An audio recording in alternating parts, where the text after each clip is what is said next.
you by ITIL.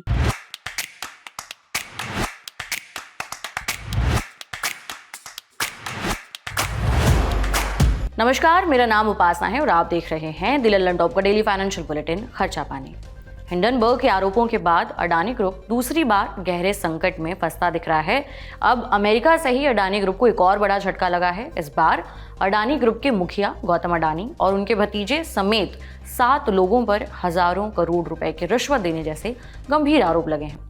अदालती record से पता चलता है कि गौतम अडानी और उनके भतीजे के खिलाफ अमेरिका में गिरफ्तारी वारंट जारी किए गए हैं। इन आरोपों के बाद न सिर्फ अडानी ग्रुप की कंपनियों के शेयर औंधे मुंह गिरे हैं, इसके अलावा गौतम अडानी भी अमीरों के लिस्ट में कई पायदान नीचे खिसक गए हैं।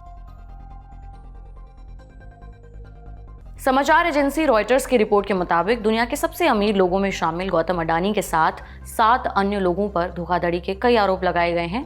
अमेरिकी अधिकारियों का कहना है कि गौतम अडानी और दूसरे 7 अभियुक्तों ने भारत के कई बड़े सरकारी अधिकारियों को लगभग $265 मिलियन की रिश्वत दी, रुपए में करीबन 2240 करोड़ रुपए। आरोप है कि ये रिश्वत इसलिए दी गई ताकि उन्हें भारत के अलग अलग राज्यों में बिजली वितरण कंपनियों से सोलर एनर्जी प्रोजेक्ट्स के कॉन्ट्रैक्ट मिल सकें। कथित तौर पर यह रिश्वत 2020 और 2024 के बीच दी गई थी। रिपोर्ट के मुताबिक अधिकारियों का कहना है कि रिश्वत से जुड़ी इस पूरी योजना के चलते अमेरिकी निवेशकों को काफी नुकसान उठाना पड़ा है। इंडिया टुडे की पत्रकार नलिनी शर्मा की एक रिपोर्ट बताती है कि अमेरिकी प्रोसिक्यूटर्स ने दावा किया कि इन लोगों द्वारा अमेरिकी निवेशकों से पैसा जुटाते समय कई जानकारियां छिपाई गईं। अडानी ग्रुप को ये एनर्जी कॉन्ट्रैक्ट हासिल करके अगले 20 सालों में करीबन $2 अरब, रुपए में करीबन 17,000 करोड़ रुपए का मुनाफा कमाने की उम्मीद थी। अडानी के अलावा जिन 7 लोगों पर आरोप हैं उनमें गौतम अडानी के भतीजे सागर अडानी, फिर विनीत एस जैन, रंजीत गुप्ता, साइरल कैबिनेस, सौरभ अग्रवाल, दीपक मल्होत्रा और रुपेश अग्रवाल के नाम इस लिस्ट में हैं। अमेरिकी प्रोसिक्यूटर्स ने गौतम अडानी को भारत की एक एनर्जी कंपनी का फाउंडर और चेयरमैन बताया है, जबकि सागर अडानी को अडानी ग्रीन एनर्जी का एग्जीक्यूटिव डायरेक्टर बताया गया है। गौतम अडानी के भतीजे सागर ने अमेरिका की ब्राउन यूनिवर्सिटी से इकोनॉमिक्स में डिग्री ली है।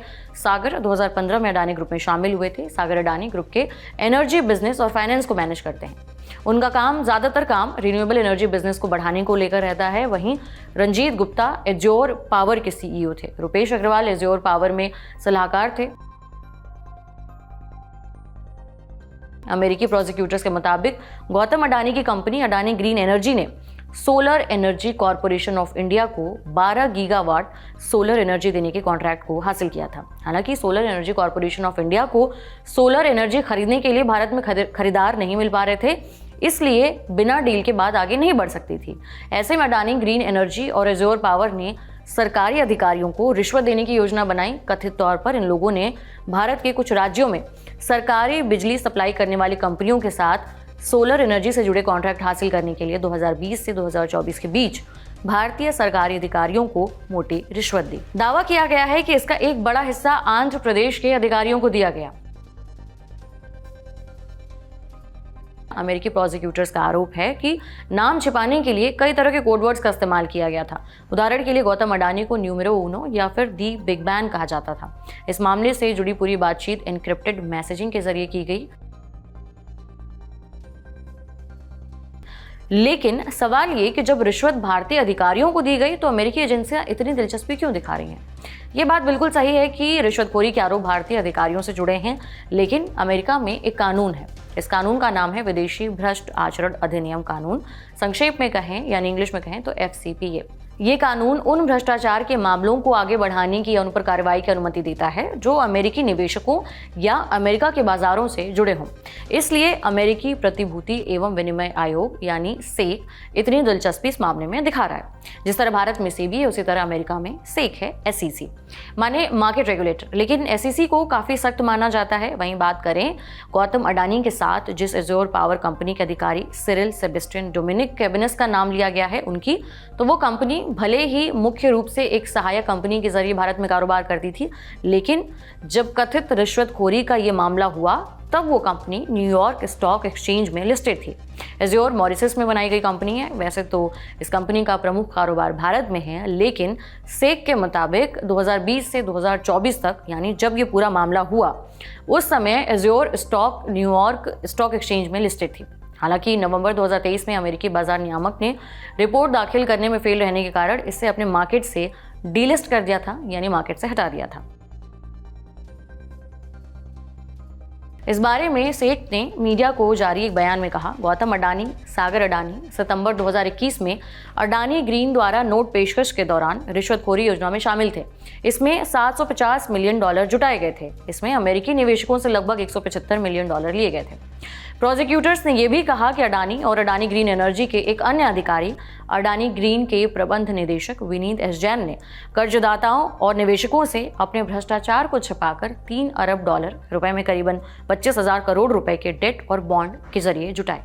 एज्योर पावर के अधिकारी डोमिनिक कैबेनेस पर अमेरिकी प्रतिभूति बाजार नियामक ने अडानी ग्रुप के साथ कथित रिश्वतखोरी योजना में शामिल होकर अमेरिकी कानूनों का उल्लंघन करने का आरोप लगाया है। डोमिनिक कैबेनेस फ्रांसीसी नागरिक हैं। अब ये जानते हैं कि जब कथित रिश्वतखोरी का यह मामला सामने आया तो अडानी ग्रुप को कितना नुकसान झेलना पड़ा। इंडिया टुडे की रिपोर्ट बताती है कि खबर सामने आने के बाद 21 नवंबर को अडानी ग्रुप के शेयरों में भारी गिरावट देखी गई। अडानी ग्रुप के कई शेयर अपने लो सर्किट लिमिट को छू गए। इसके चलते शुरुआती कारोबार के दौरान अडानी ग्रुप की 10 लिस्टेड कंपनियों के निवेशकों को बाजार मूल्य में 2.6 लाख करोड़ रुपए से ज्यादा का नुकसान हुआ। इसके बाद कैपिटल मार्केट डेटा के मुताबिक अडानी ग्रुप का कुल मार्केट कैप पिछले सत्र में 14.31 लाख करोड़ रुपए था, जो 21 नवंबर को गिरकर 12.43 लाख करोड़ रुपए रह गया है। आरोपों के कारण अडानी ग्रुप के शेयरों को लेकर निवेशकों में इतनी घबराहट देखने को मिली कि 2023 की शुरुआत में आई हिंडनबर्ग रिसर्च रिपोर्ट के बाद से दूसरी बार अडानी ग्रुप के शेयर इतनी बुरी तरह से गिरे हैं। इससे पहले जब जनवरी 2023 में अमेरिकी शॉर्ट सेलर हिंडनबर्ग की रिपोर्ट आई थी, उस समय भी अडानी ग्रुप के कंपनियों की मार्केट वैल्यू लगभग 1 लाख करोड़ रुपए घट गई थी। आज गुरुवार यानी कि नवंबर को अडानी ग्रुप की flagship company Adani enterprises limited को सबसे ज्यादा नुकसान हुआ। कारोबार के दौरान इस कंपनी के शेयर 23% की गिरावट के साथ 2256 रुपए तक आ गए। इसी तरह Adani ports and special economic zone limited के शेयर में 20% की गिरावट आई और यह करीबन 1031 रुपए पर आ गया। जिस कंपनी को लेकर अमेरिका में बवाल मचा हुआ है, यानी अडानी ग्रीन एनर्जी लिमिटेड, इसके शेयरों में 19% से ज्यादा की गिरावट आई। इसके अलावा अडानी पावर लिमिटेड के शेयरों में 18%, Adani energy solutions, Adani Wilmer limited, Ambuja cements, ACC limited और एनडीटीवी के शेयरों में 20% की गिरावट देखी गई। इसके अलावा अडानी बुल GQG के शेयर ऑस्ट्रेलिया में 26% तक गिर गए। उधर रिश्वतखोरी के आरोपों के कारण अडानी ग्रुप ने अपने $600 मिलियन के बॉन्ड को भी रद्द करने का फैसला किया है। वैश्विक रेटिंग एजेंसी मूडीज ने उसने ये कहा है कि घटनाक्रम अडानी ग्रुप की कंपनियों के लिए क्रेडिट नेगेटिव है। बाजार विशेषज्ञ भी निवेशकों को सावधानी बरतने की सलाह देते हैं। वेल्थ मिल्स सिक्योरिटीज में इक्विटी स्ट्रेटेजी के निदेशक क्रांति बाथनी ने बिजनेस टुडे को बताया, अडानी ग्रुप के शेयरों में मौजूदा अस्थिरता को देखते हुए निवेशकों को वेट एंड वॉच मोड में रहना चाहिए। रेलिगेयर ब्रोकिंग के रवि सिंह ने बिजनेस टुडे को बातचीत में बताया कि आने वाले दिनों में अडानी एंटरप्राइजेज का 2000 रुपए के स्तर पर स्टॉक आ सकता है। हालांकि अडानी समूह ने अमेरिका में रिश्वतखोरी के आरोपों को निराधार बताया है। ग्रुप की तरफ से जारी बयान में कहा गया, अडानी ग्रीन के निदेशकों के खिलाफ अमेरिकी कानून मंत्रालय और अमेरिकी सिक्योरिटीज एंड एक्सचेंज कमीशन ने जो आरोप लगाए हैं वो पूरी तरह से निराधार हैं। हम उनसे इनकार करते हैं। जैसा कि अमेरिकी न्याय विभाग ने खुद कहा है कि अभियोग में लगाए गए आरोप सिर्फ आरोप हैं और प्रतिवादियों को तब तक बेकसूर माना जाएगा जब तक कि वो दोषी साबित नहीं हो जाते हैं। हर संभव कानूनी मदद ली जाएगी। अडानी ग्रुप के स्टेटमेंट में आगे कहा गया है कि अडानी ग्रुप हमेशा संचालन पारदर्शिता, नियामक अनुपालन के ऊंचे मानकों को बनाए रखने के लिए प्रतिबद्ध है। अडानी ग्रुप का कहना है कि आरोप अभी तक साबित नहीं हुए हैं और वो हर संभव कानूनी तरीके से कोर्ट में इसका सामना करेंगे। अडानी ग्रुप के प्रवक्ता ने कहा, जैसा कि अमेरिकी न्याय विभाग ने स्वयं कहा है, अभियोग में लगाए गए आरोप हैं और जब तक कि वो दोषी साबित नहीं हो जाते तब तक प्रतिवादियों को निर्दोष माना जाएगा। सभी संभव कानूनी उपाय किए जाएंगे। लेकिन भविष्य में क्या होगा इस पर हमारी पूरी नजर रहेगी। लेकिन रिश्वतखोरी के आरोपों से न सिर्फ अडानी ग्रुप के तहत लिस्टेड कंपनियों को नुकसान पहुंचा है, बल्कि गौतम अडानी की कुल संपत्ति में भी भारी गिरावट आ गई है। एक ही दिन में उनकी टोटल संपत्ति 12 अरब डॉलर रुपए घट गई। रुपए में मोटा माटी 1 लाख करोड़ रुपए से भी ज्यादा। गौतम अडानी की संपत्ति जो पहले 5,90,000 करोड़ रुपए थी, वो घटकर 5 लाख करोड़ से भी नीचे चली गई है। इसके चलते वो फोर्ब्स की रियल टाइम बिलियनियर्स की लिस्ट में 22वें नंबर से 25वें नंबर पर आ गए हैं। आपको बता दें कि ये आरोप अमेरिकी स्थित शॉर्ट सेलर हिंडनबर्ग रिसर्च की एक रिपोर्ट के साल भर से भी ज्यादा समय बाद आए हैं। हिंडनबर्ग की रिपोर्ट में अडानी ग्रुप पर स्टॉक मैनिपुलेशन और अकाउंटिंग धोखाधड़ी का आरोप लगाया गया था। इससे अडानी ग्रुप की मार्केट वैल्यू में 12 लाख करोड़ रुपए से भी ज्यादा का नुकसान उठाना पड़ा था। हालांकि बाद में इसमें काफी रिकवरी देखने को मिली। अब नए आरोपों के बाद अडानी ग्रुप पर आगे क्या असर होगा, इस पर हमारी नजर लगातार बनी रहेगी। आज के लिए जानकारी जुटाई थी हमारे साथी प्रदीप यादव ने। उम्मीद करते हैं आपको ये पूरा एपिसोड पसंद आया होगा। पसंद आया तो फीडबैक जरूर दें। बाकी देश दुनिया की अन्य खबरों के लिए देखते रहिए द लल्लन टॉप। शुक्रिया। 499 रुपए में क्या ही मिलता है? पॉपकॉर्न का एक डब्बा मिलता है, एक कहानी पूरी सुनते हो और सब सफाचट हो जाता है। लेकिन अब बारी है कितनी ही कहानियां सुनने की। मम्मी को आप पसंद क्यों नहीं हैं, बताएंगी सुनंदा शर्मा। मम्मी कैसी हैं, पूछेंगे महीप सिंह। कहाँ गाड़े थे, विधायक जी आके खुद बताएंगे रामाधीर सिंह यानी कि तिग्मांशु धूलिया। तापसी पन्नू आएंगी और बताएंगी OTT पर साम्राज्य कैसे कायम किया जाता है। और तमन्ना की तमन्नाओं की भी तो खबर सुननी है। फिर मुन्ना भैया भी चले आ रहे हैं पूरा कारवां लेकर। और जो मुन्ना भैया बचे तो आ रहे हैं स्टैंड अप कॉमेडियन, एक और नाम है गौरव कपूर। पर इन सब से इतर है एक बहुत बड़ा सवाल जिस पर पूरे ब्रह्मांड में मंथन चल रहा है कि ब्राउन रंग किसने लिखा है। जानने के लिए बादशाह रैपर से आपको खुद सवाल पूछना पड़ेगा, काहे से कि वो भी आ रहे हैं। इतने सारे सितारे आ रहे हैं, सब नहीं बता पाएंगे क्योंकि ये लल्लन टॉप अड्डा का प्लान है। कोई पेपर तो है नहीं जो लीक हो जाए। 499 रुपए का टिकट है, 3 दिन की भरपूर मौज है।